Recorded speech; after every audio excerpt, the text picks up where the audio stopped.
ভারতবর্ষের পশ্চিমবঙ্গের এই প্রথম বাংলাদেশে যে ছাত্র হত্যা করা হচ্ছে, সেই ছাত্র হত্যার প্রতিবাদে ইতিমধ্যেই কিন্তু আর কিছুক্ষণের মধ্যেই কলকাতায় যে দূতাবাস রয়েছে, অর্থাৎ পশ্চিমবঙ্গে যে দূতাবাস রয়েছে, সেই দূতাবাস কিন্তু ঘেরাও করা হবে, এমনটাই কিন্তু বেশ কিছু গণসংগঠনের মাধ্যমে জানানো হয়েছে।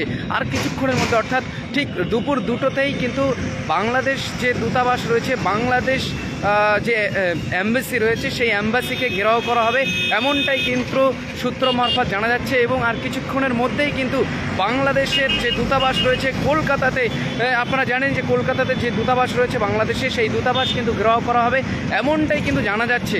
আপনারা যারা রয়েছেন লাইভে, অবশ্যই লাইভটাকে শেয়ার করুন এবং সকলকে জানিয়ে দিন যে আর কিছুক্ষণের মধ্যেই কিন্তু যে ছাত্র হত্যা করা হচ্ছে বাংলাদেশে, অর্থাৎ আপনারা দেখেছেন যে প্রায় একটা রিপোর্টে এসছে প্রায় 74 জনের উপর কিন্তু হত্যা হয়েছে বাংলাদেশের ছাত্র হত্যা, এবং অপরদিকে একটা রিপোর্টে এসছে কিন্তু প্রায় 39 জন মতো ছাত্রছাত্রী তারা হত্যা হয়েছে, তাদেরকে হত্যা করা হয়েছে। বাংলাদেশের যে তাদের যে কোটা যে বিরোধী যে আন্দোলন চলছে, সেই আন্দোলনের জেরেই ইতিমধ্যেই কিন্তু বাংলাদেশ উত্তাল হয়েছে এবং শাটডাউন করা হয়েছে গোটা বাংলাদেশকে, সেই নিউজ আপনারা জেনেছেন।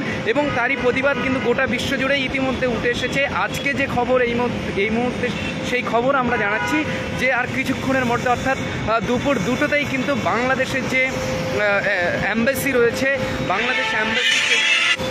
সেই বাংলাদেশ অ্যাম্বাসি কিন্তু আর কিছুক্ষণের মধ্যেই ঘেরাও করা হবে, এমনটাই কিন্তু জানা যাচ্ছে সূত্র মারফত। এবং ইতিমধ্যেই বেশ কিছু গণসংগঠন তারা কিন্তু এই প্রতিবাদ জানাবে বলে জানিয়েছে। অর্থাৎ এখানে কিন্তু প্রচুর স্টুডেন্ট তারা উপস্থিত হচ্ছে এবং বাংলার বিভিন্ন প্রান্ত থেকে বিভিন্ন গণসংগঠনের ছাত্ররা তারা কিন্তু আসছেন এবং এসে সেই প্রতিবাদ তারা জানাচ্ছে যে বাংলাদেশের যে ছাত্র হত্যা তা কিন্তু ইতিমধ্যে বন্ধ করতে হবে। এবং এমনটাই অভিযোগ উঠেছে যে সরকার মদতপুষ্ট যেসব ছাত্র রয়েছে তারা কিন্তু তাদের উপর অত্যাচার চালাচ্ছে, পুলিশি অত্যাচার দেখেছেন আপনারা, সরাসরি দেখেছেন কিভাবে ছাত্রদেরকে মারা হয়েছে, ডাইরেক্ট তাদেরকে গুলি করে হত্যা করা হয়েছে। সেই ভিডিও কিন্তু চাঞ্চল্যকর ভিডিও কিন্তু গোটা বিশ্ব জুড়ে ভাইরাল হয়েছে। ইতিমধ্যে বাংলাদেশ নিয়ে কিন্তু গোটা বিশ্ব জুড়ে আন্দোলনের একটা ঝড় দেখা দিচ্ছে যে বিশ্বের প্রতিটা প্রান্তে যেখানেই কিন্তু ছাত্র হত্যা করা হবে, ছাত্রদের প্রতি অবিচার করা হবে, ছাত্রকে মারা হবে, সেই তারই প্রতিবাদ কিন্তু গোটা বিশ্ব জুড়ে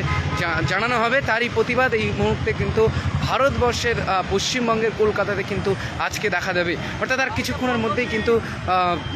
কিছুক্ষণের মধ্যেই বাংলাদেশের দূতাবাস কলকাতাতে ঘেরাও করা হবে এবং প্রতিবাদ জানানো হবে যে ছাত্র হত্যা বন্ধ করতে হবে। বিভিন্ন গণসংগঠনের মাধ্যমে এই প্রতিবাদ, যারা লাইভে রয়েছেন অবশ্যই লাইভটাকে শেয়ার করুন এবং সকলকে জানানোর সুযোগ করে দিন যে কলকাতাতে প্রতিবাদ হচ্ছে এবং বিশ্বে যেখানেই ছাত্র হত্যা হবে, যেখানেই ছাত্র আন্দোলন হবে, তাদের যে দাবি দাওয়া থাকবে সেই তারই পক্ষে থাকবে গোটা বিশ্বের ছাত্র। এমনটাই অর্থাৎ স্টুডেন্ট যেখানেই অবিচার পাবে তাদের বিচার পাইয়ে দেওয়ার জন্য গোটা বিশ্বের ছাত্ররা, গোটা বিশ্বের স্টুডেন্টরা তারা কিন্তু এই প্রতিবাদে সামিল হবে। অর্থাৎ আজকে কলকাতাতে কিন্তু সেই প্রতিবাদ আমরা দেখতে পাবো যে বাংলাদেশের অ্যাম্বাসি ঘেরাও করা হবে এবং সেখানে বিভিন্ন সংগঠনও থাকছে। আপনারা যারা লাইভে রয়েছেন অবশ্যই লাইভ থেকে শেয়ার করুন এবং সকলকে জানানোর সুযোগ করে দিন বাংলাদেশের ছাত্র হত্যার প্রতিবাদে ইতিমধ্যে বাংলাতেও সেই প্রতিবাদ জানানো হবে। সকল ভালো থাকুন, সুস্থ থাকুন এবং লাইভটাকে অবশ্যই শেয়ার করুন, সকলকে জানানোর সুযোগ করে দিন।